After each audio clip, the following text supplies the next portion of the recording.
प्रिय भक्तजनों, आप सबका एक बार फिर से स्वागत है श्री गोरखनाथ चरित्र भाग 17 में। आज का विषय है जहारवीर गोगा जी ने अपने भाइयों अर्जन और सर्जन को मौत के घाट क्यों उतारा और जहारवीर जी कैसे पृथ्वी में समा गए।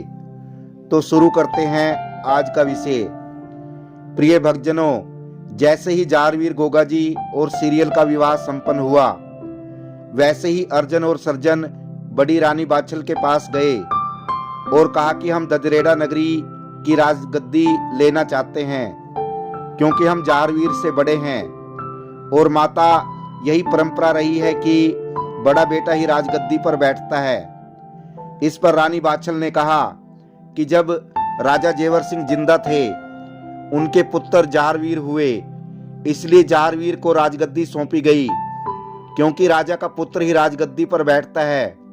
जबकि तुम्हारे पिता नेवर सिंह राजा जेवर सिंह के छोटे भाई थे, वो राजा नहीं थे, इसलिए तुमको राजगद्दी नहीं सौंपी गई। इसलिए राजगद्दी का सही हक जहारवीर का ही बनता है।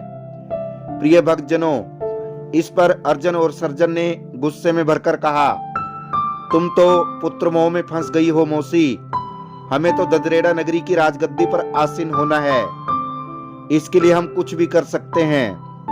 प्रिय भक्तजनों, इस पर रानी बाछल ने कहा, कुछ करने की आवश्यकता नहीं है बेटा अर्जन सर्जन, तुम भी मेरे बेटे हो, इसलिए मैं जहारवीर से तुम्हें आधा राज्य दिलाने के लिए बात करूंगी।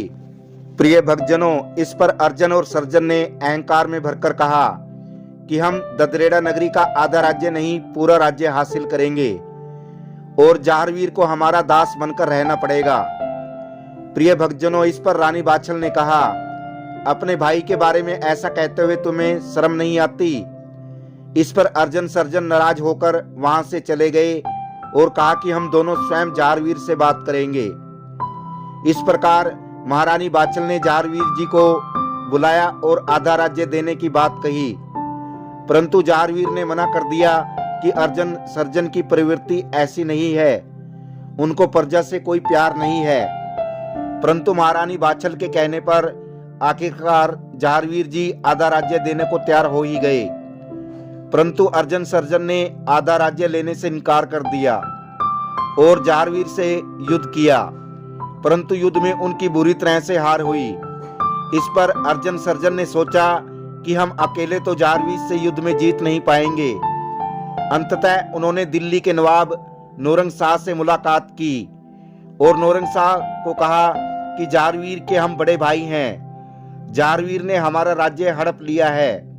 प्रिय भक्तजनों, अर्जन और सर्जन के इस प्रकार दिल्ली के नवाब नौरंग शाह के कान भरने पर नौरंग शाह ने ददरेड़ा नगरी पर आक्रमण कर दिया।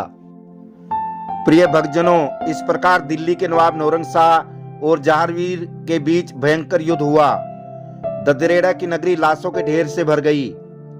प्रिय भक्तजनों, इस प्रकार दिल्ली का नवाब नौरंग शाह जहारवीर की वीरता के आगे टिक नहीं सका और मैदान छोड़कर भाग गया। अब ये जंग जहारवीर और अर्जन सर्जन की रह गई। अर्जन सर्जन जहारवीर पर टूट पड़ते हैं। जहारवीर और अर्जन सर्जन में तलवारों से भीषण युद्ध होता है।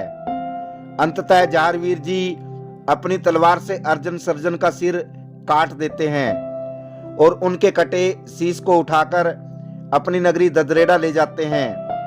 प्रिय भक्तजनों, जैसे ही महारानी बाछल जहारवीर को पूछती है कि बेटा युद्ध में क्या हुआ, इस पर जहारवीर जी कहते हैं, माता जी, मैं युद्ध में जीत कर आया हूं, लेकिन माता, इस युद्ध में मेरे भैया अर्जन और सर्जन मारे गए और ये उनके कटे हुए सिर हैं। प्रिय भक्तजनों, इस पर रानी बाछल कहती है, जहारवीर, ये तुमने क्या कर दिया, अपने ही भाइयों को मार डाला, मैं तुम्हारी मौसी काछल को क्या जवाब दूंगी। इस पर जहारवीर जी बोले, माता, मैंने जानबूझकर इनको नहीं मारा, ये युद्ध में लड़ते लड़ते मर गए। यदि अपने बचाव में मैं इनको नहीं मारता तो ये मुझे मार डालते। इस पर रानी बाछल ने गुस्सा होते हुए कहा, जहारवीर, यदि तुम मेरी संतान हो तो अपने जीते जी मुझे अपनी शक्ल मत दिखाना, चले जाओ यहाँ से, निकल जाओ यहाँ से। यदि तुमने मेरी बात नहीं मानी तो तुम मेरा मरा हुआ मुंह देखोगे। प्रिय भक्तजनों, इस प्रकार जारवीर जी अपनी माता बाछल के आदेश अनुसार ददेरेड़ा नगरी को छोड़कर गुरु गोरखनाथ के डेरे पर चले गए। दिन बीतते गए। फिर एक दिन रानी सीरियल ने अपनी दासी मंदिरा को अपने पास बुलाकर कहा कि मैं जारवीर जी से मिलना चाहती हूं। इस पर दासी ने कहा, रानी सीरियल, भला ये कैसे संभव है? जारवीर जी यदि यहाँ आए तो उनका अपनी माता बाछल को दिया वचन टूट जाएगा। परंतु रानी सीरियल के ज्यादा मजबूर करने पर दासी मंदिरा गुरु गोरखनाथ के डेरे पर जारवीर जी के पास रानी सीरियल का संदेश लेकर पहुंच गई और कहा, महाराज, आपको गुरु गोरखनाथ की कसम है, आप एक बार रानी सीरियल से जरूर मिल लो, वरना वह अपने प्राण त्याग देगी। प्रिय भक्तजनों, गुरु गोरखनाथ की कसम से मजबूर आखिरकार जारवीर जी ने दासी से कहा, ठीक है दासी, रानी सीरियल से कहना कि आज रात मैं उनसे महल में मिलने आऊंगा। प्रिय भक्तजनों, इस प्रकार जारवीर जी रात को रानी सीरियल से मिलने महल में पहुंच गए। परंतु सुबह जाते समय महारानी बाछल ने जारवीर को देख लिया और उनसे बात करने के लिए उनके पीछे दौड़ी। परंतु जारवीर जी घोड़े पर चढ़कर वहां से चल दिए। महारानी बाछल उनके पीछे पीछे भागती रही। प्रिय भक्तजनों, इस प्रकार महल से थोड़ी दूर जाकर जंगल में जारवीर जी घोड़े समेत पृथ्वी में समा गए और पाताल लोक में पहुंच गए। जैसे ही महारानी बाछल उस स्थान पर पहुंची तो फटी हुई पृथ्वी जारवीर को अपने अंदर समाकर स्वयं बंद हो गई।